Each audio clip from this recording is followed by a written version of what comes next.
Welcome to Webspinner. I'm Gala and I'm here with Aurateque. Today we are backstage at Manning Bar getting ready for the Hands Like Houses Lotus Tour Sydney show.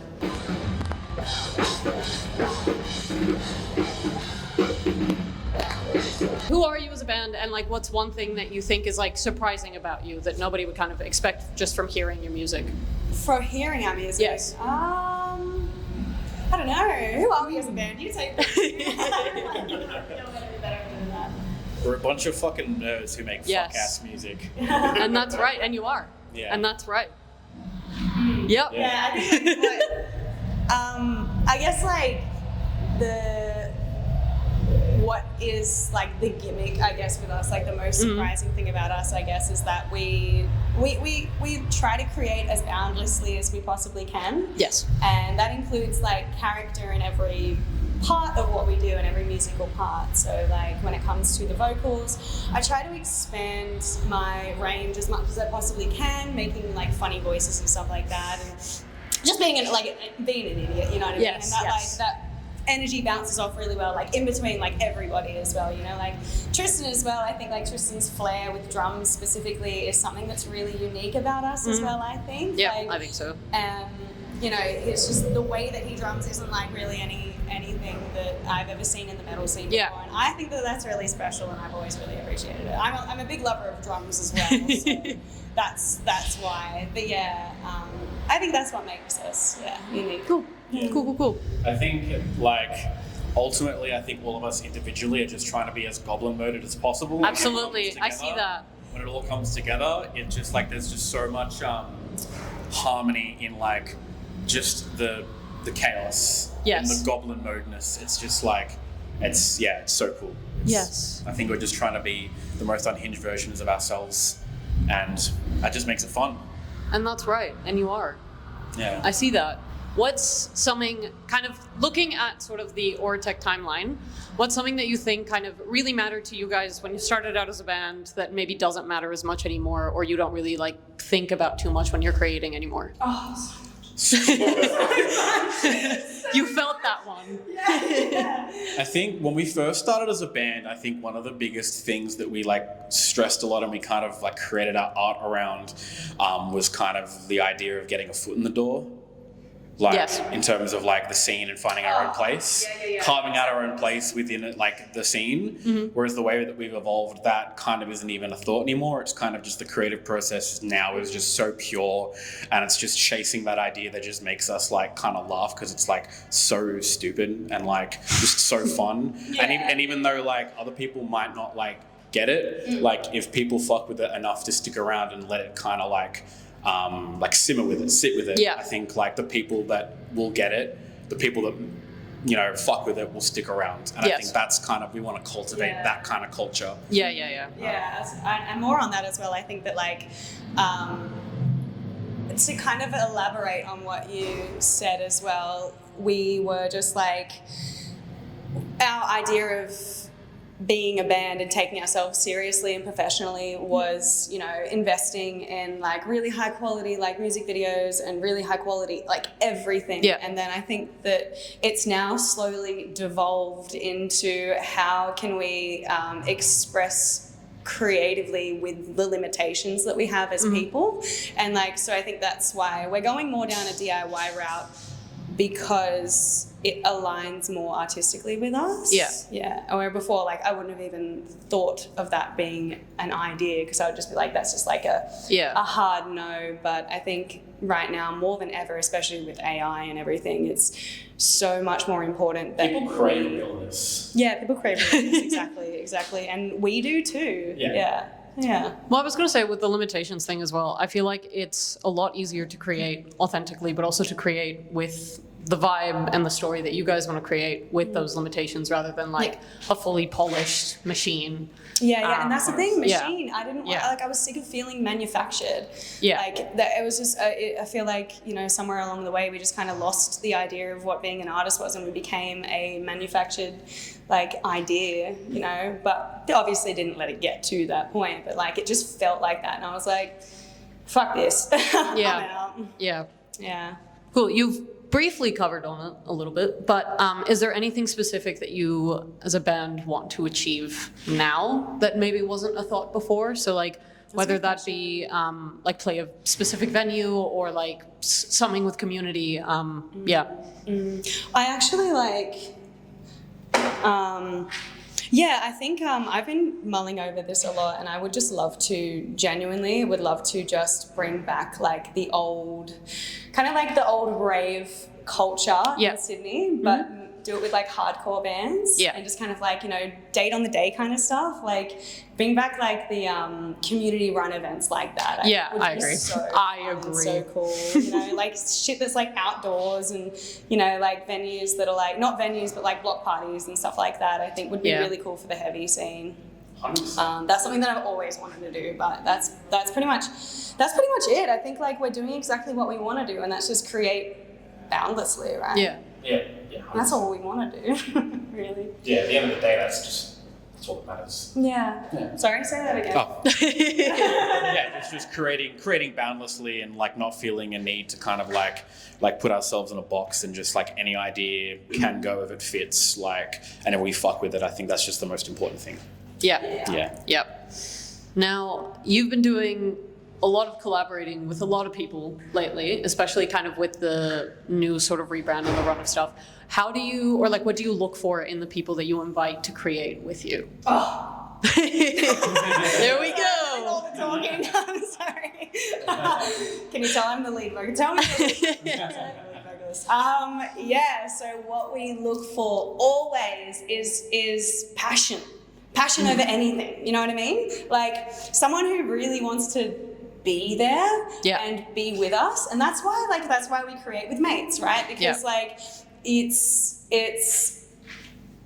so much more inspiring being around somebody who is excited about your project as much as you are. And I genuinely am. I look for that, because people that like have been soured by the industry, it's, you know, or they're just like clocking in kind of thing, like it doesn't feel authentic, and it comes back to the whole like feeling manufactured. I was going to say that as well. Yeah, absolutely.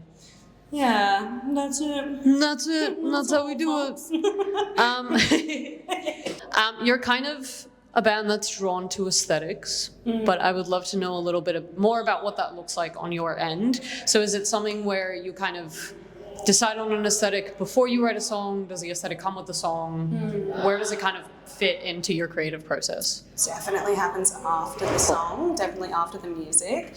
I think that like with the new like really heavy mathcore stuff that we're producing for this like next EP that we're releasing, it's definitely inspired just a bit more weirdness, you know what I mean? And I think that like we have to, because at the end of the day, the music is the most important part, and always will be, and it will always shape everything. So aesthetic comes after the music, and So with that, more specifically with, I guess, Pink Casket being the first one that was within the rebrand, walk me through some of the like conversations that you had about that, whether it be like introducing the visual approach or sort of a new sound vibe.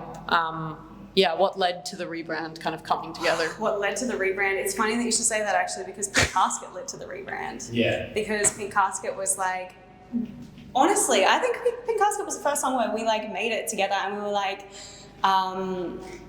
this is what we want to do. This is who we want to be. This is who we are. And I think that even more so, like we've found ourselves even more with these like newer songs that we're making as well. I think every single release is just getting closer and closer to something that it feels kind of infinite, to be honest. 100%. I think Pink Casket was kind of like opening Pandora's box, like in terms of like our direction and like what we kind of felt like, I guess, like building up the confidence to just be like really striking with all of our decisions and really kind of like intentional, but also like really kind of like just going crazy. Chaotic. Chaotic. It's like the moment that we finished writing Pink Casket, it was like a very clear that the vibe was shifting heaps after Dragonfly, because Dragonfly is a lot more obviously like polished and a lot more kind of like palatable, We were babies. We were babies. We also true. wrote those songs a long 6 years time ago. ago. Yeah. We didn't know what we were doing. Most of that material. We didn't know what we were doing. We didn't know. Most of that material was written like before COVID. Yeah. Yeah. Most of it. We've been sitting on it for a very long time. So like we had a. And then we came up with Aurateque during COVID. Yeah. Name and everything, remember? Yeah. Again, brands after music. Yeah. Yeah. Interesting, actually. Okay. But yeah, like there was such a gap between releasing like even writing Dragonfly and writing any of the things that came after. There was a period in between where we like experimented a lot with like different sounds, like taking on different soundscapes and genres and mixing them all together, trying to figure out something that kind of like felt like it was one with like what we were trying to do. And like lots of music was written between Dragonfly and Pink Casket. And Pink Casket and I'm Familiar were both songs that kind of came out of that long era of writing a shit ton of stuff, where those two songs stuck out because we resonated with them so much. Whereas most of the other stuff that we wrote was pretty good as well, but it didn't stick out quite like those two songs and didn't quite feel like a direction that we kind of wanted to go down. Like it didn't have that instant kind of like, yes, this is what we need to do. And then after writing those two songs, like obviously those songs have more of a bit of like it's a lot more modern, but got a bit more of like a hardcore edge to it too. Yeah. And then also like remembering that we wrote Syndicate on Dragonfly as well, which was basically our first attempt at a mathcore song. So we kind Mind you, as well, sorry to cut you off, but I will say as well, like the only reason, and I'm back to Tristan again, we went through so many drummers and everyone hated Syndicate, so that was like that was our audition game, our audition song. He did it, fucking nailed it, it was perfect. And then that was actually our moment where we were like, we can write more crazy shit because we have a drummer who can keep up. And it was like it was such an awesome moment because like we were kind of stuck trying to please the members of the bands, like the other that you were working with. But eventually, like when Tristan came around, it was like we were like, oh, let's just do everything. You know? Okay. Yeah. So that's it. Fuck, I'm gonna say that every single time.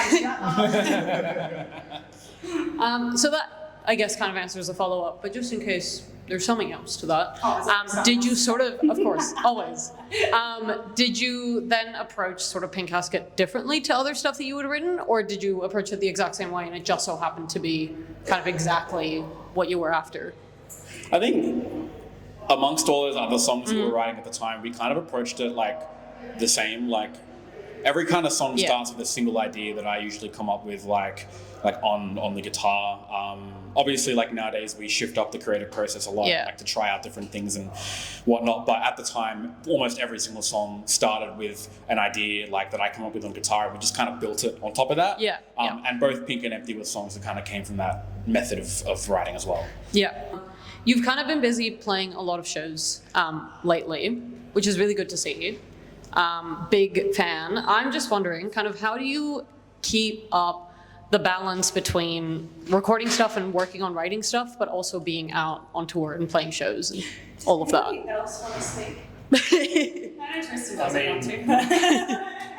Matt's pretty much like the sole instrumental writer. So it's like, how do you keep up? How do you keep up? You guys are just decorations. I just get home from work every night and I fucking play guitar. That's it. And then I'm like, hey guys, guess what? And every time my reaction is, Matt, what the fuck? But yeah, I'm always like perpetually writing, even if like ideas aren't for this band. I'm just always writing, and sometimes I'll just pop something into the chat, regardless of whether we're like touring a lot or not. I'm always finding time to do it. There's always time for creativity. I think as well, there's always time for creativity. I don't understand why people stop playing shows and go to write. Writing should just fucking come out of you, man. Like if you're an artist, you should crave to do it. You should need to do it. You know what I mean? Everybody has their burnout time or whatever like that. But you know, like to think that that's even a question is just insane to me. You know. I see that. But it's a good question. I get you. I'm picking up what you're putting down. I'm there. I started realizing the shirt says teabag on it to get rid of it. Oh my god! Is that why you did it? It's just self-promo real quick. This is teabag. Say hi, T-Bag. Hello. I fucking love you. Not this, because I yap too much. How do you keep your shows kind of fresh and different? I feel like every Aurateque show that I've seen is not the same as the last one.